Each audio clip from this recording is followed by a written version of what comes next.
कुछ बच्चों में बिहेवियरल इश्यूज होते हैं, मे भी उसको डिसऑर्डर ना हो, उस बच्चे को सोसाइटी या जो भी लोग हैं इस तरह की नींद दे देते हैं कि वो पागल है या बच्चा बोल नहीं रहा है या फिर चल नहीं पा रहा है या आपकी बात को समझ नहीं पा रहा है। अभी के जो पेरेंट्स है सबका एक ही कंसर्न है मेरा बच्चा सबसे अच्छा पढ़े, सबकी अपनी एक रिस्पॉन्सिबिलिटी। एवरेज है किसी को भी नहीं चाहिए, सबको टॉप करने वाले बच्चे चाहिए। जैसे खाना खाना है वो बच्चे तो हम उनको फोन ही पकड़ाते हैं, जो उनको फोन मिलेगा तभी वो खाना खाएगा, अदरवाइज वो बैठेंगे। डे बाय डे हैबिट होने से उनकी एडिक्शन हो जाता है। हमारे जमीन में जो बच्चा था उसको डिस्लेक्सिया एक कंडीशन, वो उसको डिसऑर्डर था। जैसे उस बच्चे के साथ बैलेंसिंग, कोऑर्डिनेशन और चीजों को समझने का प्रॉब्लम।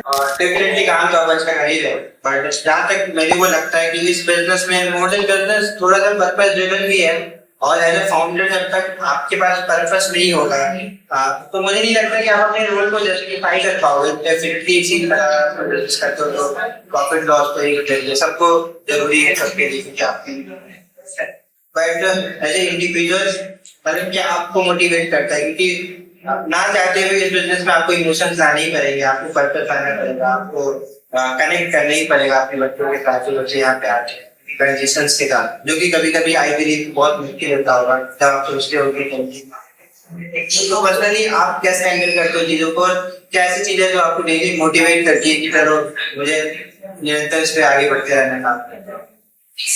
ठीक है, जब स्पेशल बच्चे को सोसाइटी में इस तरीके से डील किया जाता है कि ये बच्चा अपने आप को वैसे परफॉर्म नहीं करता है, मेरा उनके एक बच्चे को भी मैं ठीक करके उसको सोसाइटी में कर पाऊंगी तो मेरे लिए बहुत बड़ा टास्क है कि वो जो एक स्टिग्मा है ना, सोशल स्टिग्मा, हम उसको रिड्यूस करना चाहते हैं। और बेसिकली मेरी लाइफ में कोई फेलियर आता है तो मैं पहले बच्चों को रिड्यूस, कितना भी बड़ा स्ट्रेस है और मैं बच्चों के साथ काम करती हूँ तो हंसते हुए देखती हूँ एक बच्चा गर्दन नहीं संभालता और वो नेक कंट्रोल कर रहा है, वो गर्दन संभाल रहा है, वो तो आपको अंदर से क्या बहुत खुशी मिलती है। एक ऐसे बच्चे को जो आपको जो बिल्कुल जीरो नेक कंट्रोल है, उसका बैठ ही नहीं पाता है और वो जब आपके सामने चलता फिरता घूमता दौड़ता दिखता है तो आपको जो होता है ना अर्निंग, जो पैसों की अर्निंग है तो डिफरेंट होती है, जो आप एक शिफा कमाते हो, एक ब्लेसिंग कमाते हो, आप वो बच्चों को देख के आपकी सारी परेशानियां भूल जाती है। बेसिकली मुझे मोटिवेशन वहीं से मिलता है कि एक बच्चा मेरा अगर इस लेवल तक आ सकता है तो इतना सारे ही बच्चे उस लेवल तक आ सकते हैं अगर हम सही से उनको ट्रीटमेंट दें। तो अगर वो बच्चा माँ को पहचान ही नहीं रहा है और आपको स्कूल में अच्छे मार्क्स ला रहा है, स्कूल में अपने आप को परफॉर्म कर रहा है, सोसाइटी में अच्छे से परफॉर्म कर रहा है, तो हैप्पीनेस होती है ना कि ये बच्चे को हमने यहाँ तक पहुंचाया, वो एक अलग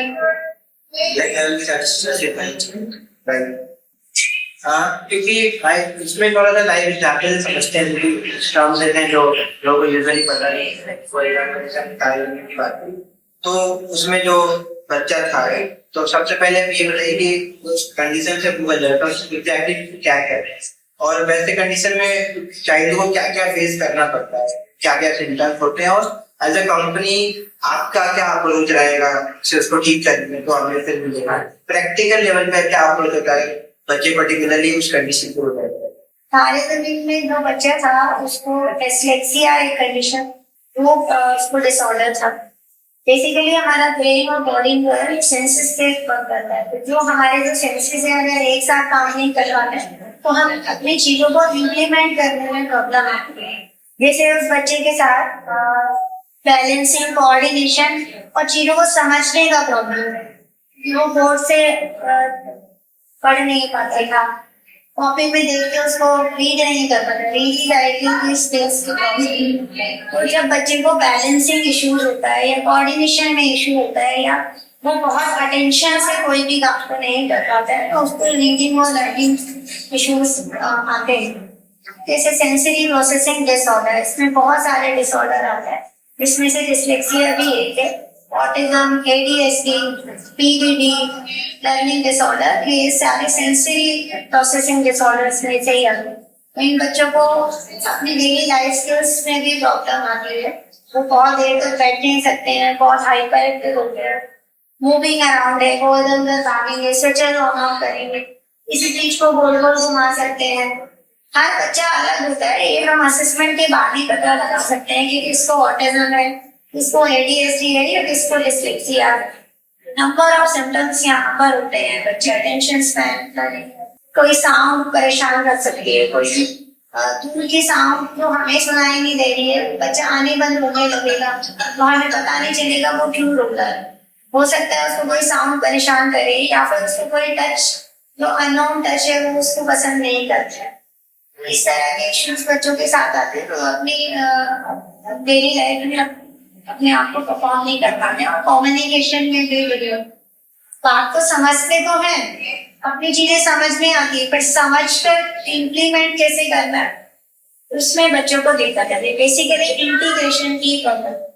न्यूरॉन्स जो है हमारे जो रिसेप्टर है वो हमें इंफॉर्मेशन तो दे रहे हैं कि यहाँ पे हमें कुछ फील होता है, पर उसको कैसे बताना है कि ये टच मुझे पसंद नहीं है, नो आप नहीं करो, वो नहीं इम्प्लीमेंट कर पाते। तो बेसिकली इंटीग्रेशन की ही प्रॉब्लम है। तो हम सेंसरी इंटीग्रेशन थेरेपी के थ्रू इन बच्चों को सारी कंसर्न्स पे काम करते हैं और डेली लाइफ को प्रिपेयर करते हैं। डिस्लेक्सिया की बात करें या फिर पर्टिकुलरली और भी कंडीशंस होते हैं, तो मेजर जो मिसकम्युनिकेशन है वो लोगों को क्या होता है? क्योंकि अब ऐसे बच्चे जो स्पेशल चाइल्ड होते हैं, तो जैसे अगर पता नहीं अगर नो ये वर्ड यूज करना चाहिए, लोग उसको थोड़ा सा पागल बोल देते हैं या कुछ बोलते हैं कि ये बच्चा तो पागल है, लेकिन आई डोंट मतलब लोगों को भी पता नहीं था एक्चुअली भी एक बीमारी है, राइट, जो कि आप बोलते हो बच्चों के साथ काम। तो मेजर जो मिसकंसेप्शन है पर्टिकुलरली उस डिसऑर्डर को लेके या और भी डिसऑर्डर होते हैं बच्चों, वो क्या होते हैं कॉमन? नंबर ऑफ डिसऑर्डर हो सकते हैं, इसमें न्यूरोलॉजिकल भी हो सकता है, न्यूरोमस्कुलर हो सकता है, जेनेटिक डिसऑर्डर्स हो सकते हैं, डेवलपमेंटल डिसऑर्डर हो सकते हैं, जैसे हाइड्रोसेफेलस है, रेट सिंड्रोम है, डाउन सिंड्रोम है, ऑटिज्म है, एडीएचडी है, डिस्लेक्सिया है, इसमें से या फिर हो सकता है कुछ बच्चों को काफी सारी चीजें सही हो, उनको रीडिंग और राइटिंग में इशू आ, या फिर उनको एक एनवायरनमेंट में ओपन स्पेस में अपने आप को प्रेजेंट करने में कुछ बच्चों में बिहेवियरल इश्यूज होते हैं। क्योंकि आजकल मे भी उसको डिसऑर्डर ना हो, लेकिन आजकल का लाइफस्टाइल ऐसा हो गया, हम बच्चे की हर डिमांड पूरी कर देते हैं, उनको वेटिंग नहीं सिखाते हैं।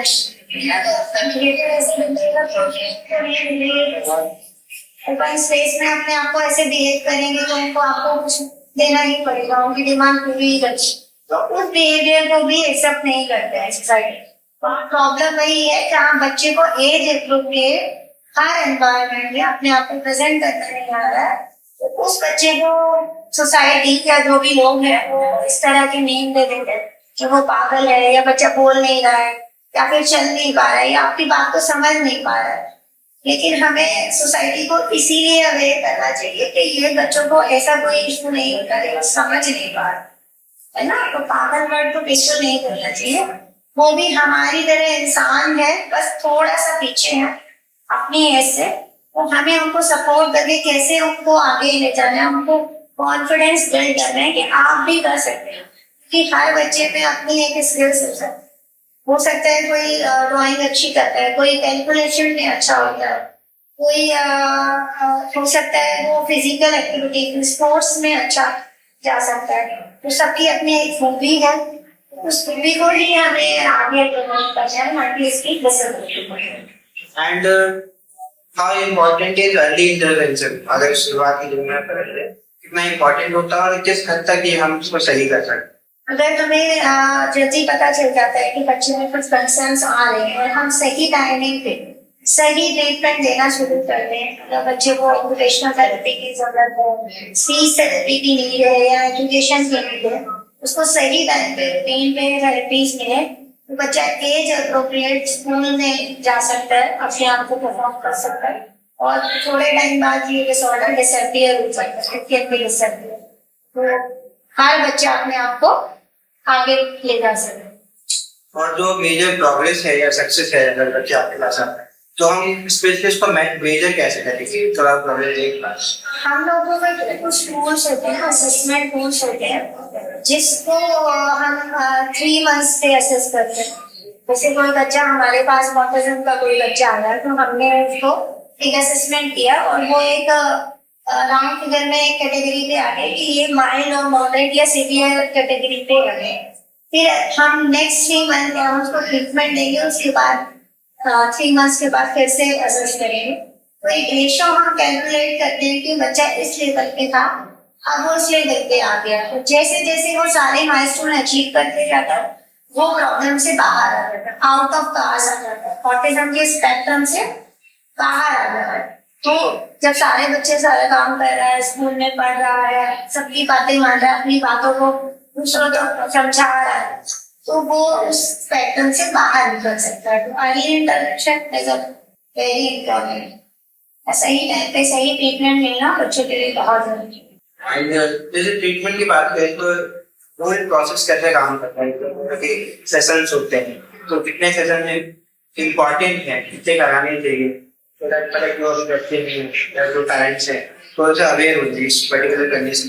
सेशंस एक्चुअली बच्चों के कंसर्न्स पे डिपेंड करते हैं। अगर कोई बच्चा बहुत माइल्ड कैटेगरी पे ही है, उसमें बहुत कंसर्न नहीं है, सिर्फ उसको लैक ऑफ अटेंशन का इशू है, कम्युनिकेशन है, तो उसके सेशन जैसे वीक में 3 डेज ही आप कराते हैं, नहीं जरूरत होती है तो उसको उतने टाइम को कंसल्टेशन होता है, पर सेशन देते हैं। अगर कोई बच्चा सीवियर कैटेगरी पे है, बिल्कुल अलूप है, नेम रिस्पॉन्ड नहीं है, कमांड फॉलोइंग नहीं है, बायलेटरल हैंड एक्टिविटीज नहीं है, अटेंशन नहीं है, तो हम उसको फिर डेली बच्चे के कंसर्न्स पे डिपेंड करता है क्या बच्चे का है, उसी के अकॉर्डिंग हम काम बना रहे हैं। ये बच्चा 3 डेज आएगा या 2 डेज इन अ वीक, इसको जरूरत है। प्रोसेस की बात करें तो आई बिलीव कि इसमें ह्यूमन इंटरवेंशन के साथ काफी इंपॉर्टेंट है कि इंटरेक्ट करते हैं। बट इन न्यू फ्यूचर आपको क्या लगता है कि डेवलपमेंट या फिर टेक की बात करें किस हद तक हम देख सकते हैं इसमें डेवलपमेंट, या फिर और कुछ सालों तक आपको लगता है कि ह्यूमन नहीं होंगे उस प्रोसेस को हम इजीली इम्प्लीमेंट करें? अवेयरनेस नहीं होगी, मुझे नहीं लगता कि आगे हम बच्चों के लिए प्रॉब्लम्स आने से रोक पाएंगे। सबसे पहले तो अवेयरनेस होना बहुत जरूरी है। आजकल का जो लाइफस्टाइल है हम लोगों का, बहुत मदर भी वर्किंग होती है, फादर भी वर्किंग है, न्यूक्लियर फैमिली में बच्चा हो रहा है, बहुत ज्यादा देर तक फोन या टीवी पर है, तो उसका कम्युनिकेशन ऑटोमेटिकली ब्रेक हो जाए। तो हमें अपना लाइफस्टाइल पे थोड़ा फोकस करना होगा, या जिस वजह से हम बच्चों को प्रॉब्लम आ सकती है उसके लिए हमें थोड़ा अवेयरनेस करनी होगी, जिससे आगे आने वाले फ्यूचर में बच्चों को कम प्रॉब्लम्स आए। और जैसे इसमें बहुत सारी कंडीशंस भी होती है, जैसे एज ए डॉक्टर मैं चाहता हूँ कि आप बताओ जैसे ऑटिज्म, राइट, और इसमें कुछ 2-4 कंडीशन है जो यूजुअली हर बच्चे या मोस्ट कॉमनली बच्चों में पाया गया है। प्लीज अगर आप बता पाओ उसमें क्या क्या कंडीशंस होते हैं और क्या क्या प्रॉब्लम है जो so that people can identify कि बच्चे में ऐसा हम लोग ऐसे ही किसी पर टैग नहीं लगाते कि बच्चा ऑटिज्म। नॉर्मली बच्चों के साथ ऑटिज्म में होता क्या है, एग्जैक्टिव सी बच्चा अपने में ही होता है, वो आपके तक नेम रिस्पॉन्ड नहीं होगा, वो नॉन लिविंग ऑब्जेक्ट के साथ ज्यादा टाइम स्पेंड करना ज्यादा पसंद करेगा रेदर देन द ह्यूमन से कनेक्शन बिल्कुल नहीं होगा, अपने में खेलना पसंद करता है, चीजों को लाइन से लगाना है, नेम रिस्पॉन्ड नहीं होगा, आई कॉन्टेक्ट नहीं होगा, कमांड फॉलोइंग नहीं होगा कि जाओ लेकर आओ, तो वो आपको नहीं समझ पाएगा। वो एक स्पेस में अपनी बॉडी को कैसे कंट्रोल करना है उसको वो सेंस बिल्कुल नहीं होगा, है ना। उनको वेस्टिबुलर सीरीज, ऑटिज्म में भी 2 तरह के कंसर्न होते हैं, एक सेंसरी अवॉइडर होता है, एक सेंसरी सीकर होता है। जो सेंसरी सीकर बच्चे होते हैं वो सेंसेस को सीक आउट करते हैं, जैसे उसको टेक्टाइल सीकिंग है तो वो चीजों को टच करेंगे, बहुत ऑब्जेक्ट को फील करेंगे, हर सामान को छेड़ेंगे, इधर उधर भागेंगे। जो बच्चे अवॉइडर होते हैं वो थोड़ा सा गैदरिंग में जाके जहाँ नंबर ऑफ पीपल ज्यादा है अपने आप को थोड़ा सा हाइड कर लेते, वो परफॉर्म नहीं करेंगे क्योंकि उनको पसंद नहीं है किसी का टच। वो आई कांटेक्ट भी नहीं करेंगे, जब आई कांटेक्ट नहीं करेंगे और टच भी नहीं करेंगे तो उसका कम्युनिकेशन भी बिगड़ेगा। तो इसी तरीके से ना वेस्टिबुलर सीकिंग होता है, मूवमेंट, जो बच्चे जो सीकर्स होते हैं वो ऑन द गो रहते हैं, हमेशा भागना दौड़ना पसंद करते हैं, जो अवॉइडर होते हैं वो आगे सारे बोलोगे वो बैठ के ही एक जगह पे एक ही चीज से खेलना पसंद करते हैं। ऐसे ही ऑडिटरी सीकर्स होता है, जो बच्चे ऑडिटरी सीकिंग तो वो हमें साउंड्स निकालते रहेंगे, एक ही बात को रिपीट करते रहेंगे, कोई बच्चा जो बोलता है सेंटेंस भी रिपीट, या फिर कुछ बच्चे ADHD के होते हैं जिसमें बहुत कंसर्न नहीं होता, वो बोलते हैं कम्युनिकेशन होता है बट वो आपको नहीं बात करनी है फिर भी अपनी बात को बताते ही रहेंगे। That is the seeking, auditory seeking. वो बच्चे अवॉइडर होते हैं तो किसी भी साउंड से प्रॉब्लम हो सकती है, कुकर की विसल की साउंड से हमें प्रॉब्लम होती है, वो अपने छिपना शुरू कर देंगे, या फिर आप लाउडली उनसे बात करोगे तो थोड़ा फियर फील करेंगे। तो इस तरह के सेंसिटिव इश्यूज की वजह से बच्चे अपने आप को परफॉर्म नहीं कर पाते। जैसे हमने देखा कि बच्चे जो जेनेटिक हो गया उसकी बात तो होती है, लेकिन एज ए पेरेंट्स हम थोड़ा भी रिस्पॉन्सिबल हो गए हैं कि हम बच्चों पे ध्यान नहीं देते और डिफरेंट कंडीशंस अपने आप होती है। कॉमन प्रॉब्लम दिन में हम देखते हैं बच्चे फोन पे लगे रहते हैं, देखते रहते हैं। पेरेंट्स का एक ही काम है कि छोटे छोटे बच्चों को नहीं देखा बस जस्ट दैट कि उनको उसको बिजी रखता है। कितना इम्पैक्ट करता है ये बच्चों कि आप खुद ही डॉक्टर काम करते हो, कितना हार्मफुल हो सकता है और क्या क्या प्रॉब्लम हो सकती है इससे थोड़ा सा। तो जो पेरेंट्स बच्चों को हर दिन भर फोन में इंगेज कर रहे हैं तो अभी उन बच्चों पे लॉन्ग टर्म में क्या इफेक्ट होने वाले हैं कि आप खुद भी एक डॉक्टर हो, बच्चों के साथ काम करते हो। यूजुअली लोगों को समझ में नहीं आता है कि चलो फोन ही तो दे दिया बच्चे सॉल्व कर रहे हैं। डॉक्टर आपका क्या कंसर्न है, आपका क्या इलाज है? आजकल का जो लाइफस्टाइल है हम लोगों का, हम लोग बहुत ज्यादा बिजी है, ऑक्यूपाइड किए हुए हैं कि हमें बहुत ज्यादा अर्निंग करनी है या बिजी है, तो हम बच्चों को जो लाइफस्टाइल दे रहे हैं, जैसे खाना खाना है वो बच्चे तो हम उनको फोन ही पकड़ा देते हैं। तो डे बाय डे क्या है उनकी हैबिट है कुछ जा रही है कि उनको फोन मिलेगा तभी वो खाना खाएंगे, अदरवाइज वो बैठेंगे। तो day by day habit develop होने से उनकी एडिक्शन हो जाता है, जिससे बच्चा क्या है ह्यूमन कनेक्शन से कट आउट होने लगता है, उसका कम्युनिकेशन भी रिड्यूस होने लगता है। अगर आप फोन से उसका बंद करेंगे तो फिर एग्रेशन भी डेवलप होने लगता है। तो लॉन्ग टर्म के लिए बच्चे के लिए ब्रेन के लिए बहुत अफेक्ट कर सकता है, क्योंकि वो ब्रेन को यूज कर रहा है, उसको वो सारी चीजें फोन से मिल रही है, जहां भी उसको थिंकिंग लेवल पे काम करना पड़ेगा, अपनी मेमोरी को इम्प्लीमेंट करना पड़ेगा, वहां उसको प्रॉब्लम आएगी, एग्रेशन डेवलप होगा बच्चे में, और हर चीज डिमांड में मिल जा रही है तो किसी चीज के लिए वेटिंग नहीं आएगी हमें, क्योंकि लाइफ में बहुत सारे चैलेंजेस ऐसे आते हैं, समटाइम हम अचीव कर पाते हैं, समटाइम नहीं कर पाते। तो जब हमें हमारी मर्जी का कोई बात पूरी नहीं होगी तो वो स्पेस को एक्सेप्ट करने के लिए बिल्कुल रेडी, ये लॉन्ग टर्म फ्यूचर के लिए काफी अफेक्टेड होता है, वो लाइफ में अपने आप को सही से परफॉर्म नहीं करता। ये डेफिनेटली बहुत ही सीरियस चीज है, वो हर पेरेंट्स को ध्यान देना चाहिए। मैं अच्छा शायद जब हम फोन यूज करते थे हमारे टाइम में तो फोन होता ही नहीं था टू बी ऑनेस्ट, बट अब देखता हूं मैं खुद भी कभी I have stop using phone, एक बजे बाद में खुद भी फोन तो भी पेरेंट्स अभी इस वीडियो को देख रहे हैं नॉर्मली प्लीज स्टे अवे, जितना दूर it's good for you to child, parents बहुत अच्छी बात है, we should definitely implement that। कुछ और क्वेश्चन आपके पास ये मेरे को, क्योंकि आप डॉक्टर हो बेटर आप ही बता सकते हो, आपके लग रहा है ये क्वेश्चन बहुत अच्छा है जो इन्फॉर्मेटिव भी है। ये क्वेश्चन में और जैसे स्टार्टिंग में हमने तारे जमीन पर का मेंशन किया तो उसमें बहुत फेमस डायलॉग है कि हर बच्चे की अपनी खूबी होती है, अपनी काबिलियत होती है, राइट, और ऐसे ऐसे बच्चे जैसे दुनिया का नक्शा बदल दिया, पर उनको एक मौका मिला अपनी तरीके से दुनिया को, अपने नजरिए से दुनिया को देखने का, राइट। और यूजुअली मैंने देखा है कि पेरेंटिंग का जो मतलब है वो बिल्कुल बदल गया, बहुत गलत तरीके से पेरेंटिंग हो रही है, जिस तरह से हमारी कंडीशंस अलग थे, रिसोर्सेज कम थे, तो इसलिए हम माहौल में अच्छे तरीके से थोड़ा बेटर तरीके से कर पाए। बट आजकल हर पेरेंट्स को क्या चाहिए कि एवरेज बच्चे किसी को, सबको ऐसे बच्चे चाहिए जो सबसे टॉप करें, हर चीज में अव्वल है, राइट। तो एक जो मेंटेलिटी होती है, और उनको मुझे मैंने देखा जल्दी पेरेंट्स से बात करता हूँ उनको गुस्सा आता है, नंबर भी कम है, हमारे टाइम में डिफरेंट गुस्सा था। सबसे पहली चीज की ये जो डेवलप हो रहा है क्यों हो रहा है, ऐसे थिंकिंग क्यों आती है, क्योंकि ये जो जनरेशन है हमारी जनरेशन, न्यू जनरेशन, पढ़ी लिखी जनरेशन है, and they are just behaving like illiterate people, that's a real fact।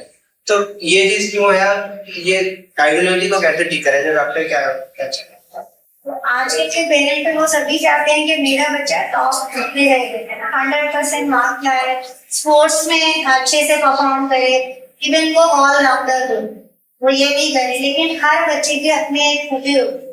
जिस बच्चे को स्टडीज में अच्छा करना होगा उसकी अपनी लर्निंग स्किल्स अच्छी होगी। हम उसे अगर बेस अच्छे से देंगे, उसको अच्छी पेरेंटिंग देंगे, उसका एनवायरमेंट काम नहीं रखेंगे और वो अच्छे से लर्निंग स्किल्स सीखेगा। अगर किसी बच्चे को स्पोर्ट्स में जाना है तो वो फिजिकली इसको अच्छे से फिट होना होगा, तो हमें उसका लाइफस्टाइल वैसे ही रखना होगा। एनवायरमेंट में तो कभी कभी बच्चा फेल होता है, तभी हमें एक्सेप्ट करना पड़ेगा।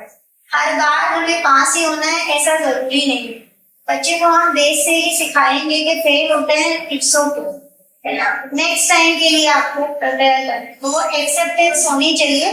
अगर बच्चे में स्किल्स होगी वो ऑटोमेटिकली आगे बढ़ेगा। सबसे पहले thank you so much for talking to us, और काफी इम्पोर्टेंट टॉपिक है, इसके बारे में लोगों को जानना चाहिए। और जिस तरह से आप इस मुहिम को आपने स्टार्ट किया है, हाँ, जो मोटिव है आपका helping the child, definitely I believe कि इसी तरह से और अच्छे तरीके से चलता है, और जो आप मुहिम चालू करने और ग्रो होता है इस तरह से। I wish you all the best, and I believe कि जितने भी बच्चे हैं जल्दी से जो पेरेंट्स हैं, डेफिनेटली जितने भी पेरेंट्स इस वीडियो को देख रहे हैं, बी अवेयर। आपको लगता है कि आपके बच्चे में कुछ डिफरेंट है या कुछ अलग बिहेव कर रहे हैं, definitely you should connect to the doctors, which आपको बात करनी चाहिए कि एग्जैक्टली में क्या प्रॉब्लम हो सकता है, कि नॉर्मल हो सकता है, कुछ ऐसे कंडीशन से वो गुजर रहे हो जो कि आप खुद भी आइडेंटिफाई नहीं कर पा रहे हो। लेकिन शुरुआती दिनों में आपको ये जरूर कंसल्ट करना चाहिए, बारी बारी से हर कुछ महीनों में आपको डॉक्टर के पास जाने चाहिए, सो दैट आपको भी अवेयरनेस हो कि बच्चा सही कंडीशंस में है कि नहीं। और काफी इंटरेस्टिंग कन्वर्सेशन होने वाली है, जिससे मैंने बोला कि पूरी वीडियो के लिए आप यूट्यूब पे चेकआउट कर सकते हो। आपको मैम जी से बहुत अमेजिंग रील्स भी बनी, जिससे इंस्टाग्राम पे जरूर जाके चेक करिए, करो स्टार्ट करने। Thank you so much.